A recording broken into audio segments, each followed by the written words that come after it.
Nah, memang sih dalam pemberitaan kali ini memang sangat mudah sekali ditebak. Kalau kita ingat pada pemberitaan waktu lalu ya, ketika Pilpres 2024, disitu bahkan setidaknya Presiden Joko Widodo mengatakan ketika Gibran dicalonkan sebagai cawapres dari Pak Prabowo Subianto, bahkan Presiden Joko Widodo menyebut Gibran belum cukup umur lah ketika dijadikan cawapres dari Pak Prabowo Subianto, dan bahkan Presiden Joko Widodo pada waktu lalu mengatakan masih menjabat sebagai wali kota baru saja 2 tahun. Saya sangat ingat betul kata-kata Presiden Joko Widodo pada waktu lalu. Ya, artinya menolaklah ketika Gibran dijadikan cawapres dari Pak Prabowo Subianto. Tetapi seiring berjalannya waktu semuanya berubah ketika Presiden Joko Widodo mengatakan tugas orang tua hanya mendoakan saja bla bla bla bla. Begitu juga pada saat lalu Kaisang, yaitu dengan dikejutkannya putusan MA.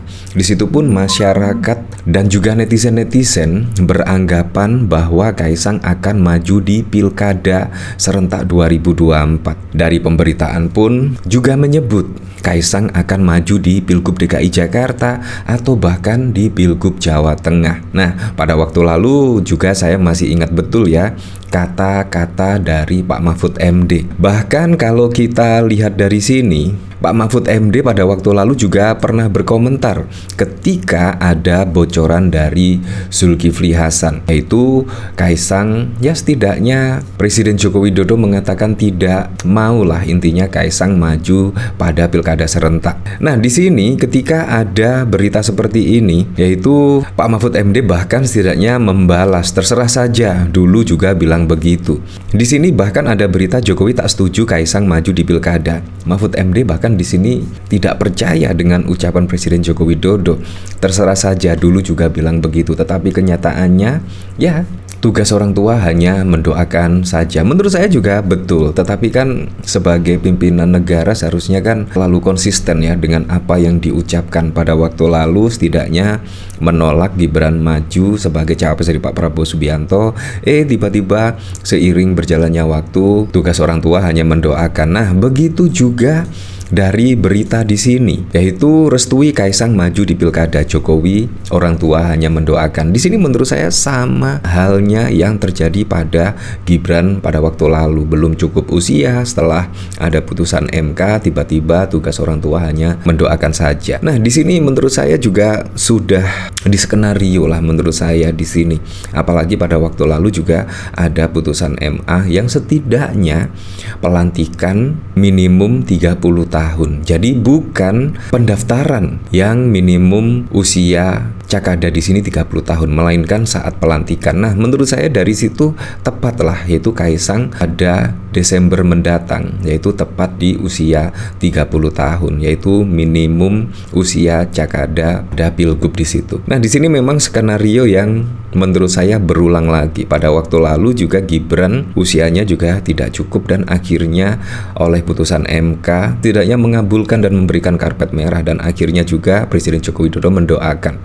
Pada waktu lalu juga ketika MA memutuskan setidaknya usia pada saat pelantikan 30 tahun, dan akhirnya di sini pun Presiden Joko Widodo tugas orang tua hanya mendoakan ya. Tetapi terserahlah, memang elektabilitas dari Presiden Joko Widodo atau tingkat kepuasan terhadap Presiden Joko Widodo memang sangat tinggi sekali, entah di situ beneran atau seperti apa. Tapi yang jelas dari pemberitaan memang tingkat kepercayaan atau tingkat kepuasan terhadap Presiden Joko Widodo sangat tinggi. Nah, dari sini saya juga penasaran ya, kira-kira komentar-komentarnya seperti apa ya ketika restui Kaisang maju di pilkada, tugas orang tua hanya mendoakan. Di sini dari Melati, akankah terjadi hujan bansos untuk wilayah DKI dan sekitarnya? Itu memang menjadi pertanyaan saat ini ya.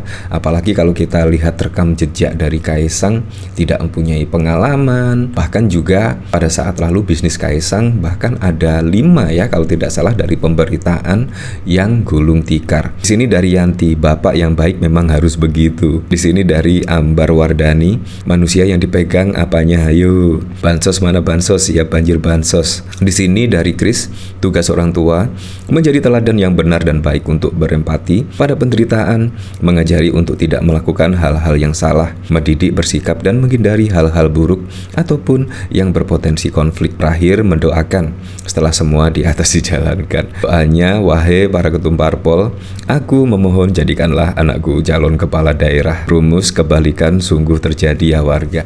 Ya memang pada waktu lalu ada putusan MA di situ, semuanya beranggapan bahwa Kaisang bakal maju pada pilkada serentak 2024 dan sekarang ini kayaknya sih 99% akan terbukti ya, yaitu opini dari netizen-netizen setelah putusan MA pada waktu lalu. Nah, dari sini saya juga penasaran ya, yaitu ada berita di sini pada tanggal 6 Juni bahkan Pak Mahfud MD pun di sini tidak percaya apa yang dikatakan pada waktu lalu Jokowi tak setuju Kaisang maju di pilkada. Nah, di sini mantan Menteri Koordinator Bidang Politik Hukum dan Keamanan Mahfud MD mengaku tak percaya jika Presiden Jokowi tak setuju putra bungsunya Kaisang Pangarep maju pilkada 2024. Mahfud menyinggung pernyataan Presiden Jokowi pada Pilpres 2024 lalu. Saat itu kata dia, Jokowi juga mengaku tak menyetujui putra sulungnya Gibran Rakabuming Raka maju sebagai cawapres pendamping Pak Prabowo Subianto. Tapi kenyataannya Gibran tetap maju dan menjadi cawapres Prabowo serta memenangkan pemilu. Saya tidak ingin percaya atau tidak percaya, terserah sajalah. Sudah malas gitu. Yang dulunya juga bilang begitu, dulu bilang begitu, akhirnya bilang saya dipaksa oleh parpol, partai politik. Itu urusan parpol. Dulu dia bilang gak setuju, sekarang mau dikomentari lagi, malah nanti kita nih malu pada diri sendiri, kata Mahfud dikutip dari podcast Terus Terang dari kanal YouTube Mahfud MD Official pada 6 Juni. Ia pun menyoroti putusan Mahkamah Agung MA soal batas usia kepala daerah membuat kacau. Pasalnya dalam tata hukum, putusan MA mengikat hingga KPU tidak bisa menghindar walaupun secara kewenangan salah.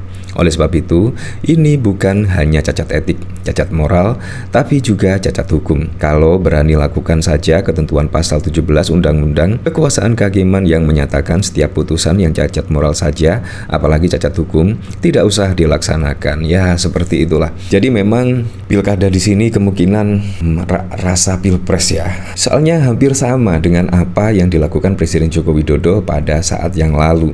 Kita flashback lagi, apalagi kalau kita lihat pada putusan MA ya, setidaknya putusan MA di situ mengulang kejadian yang pada waktu lalu saat diputus oleh paman Usman, yaitu paman Gibran, adik ipar dari Presiden Joko Widodo, yang setidaknya juga memutuskan usia capres dan cawapres. Dan saat ini MA juga bahkan setidaknya memutuskan usia minimum Cakada di sini 30 tahun pada saat dilantik, bukan pada saat pendaftaran. Ya, tapi kita kembalikan lagi ke masyarakat lah. Tetapi yang jelas saya ingatkan lagi, memilih calon pemimpin itu harus dilihat dari track record, rekam jejak, pengalaman kerja dan lain sebagainya. Dan jangan hanya berupa bansos ya. Dan semoga saja pada pilkada serentak mendatang bisa berjalan dengan aman, berjalan dengan lancar, dan yang paling penting berjalan dengan transparan, jujur, dan juga adil.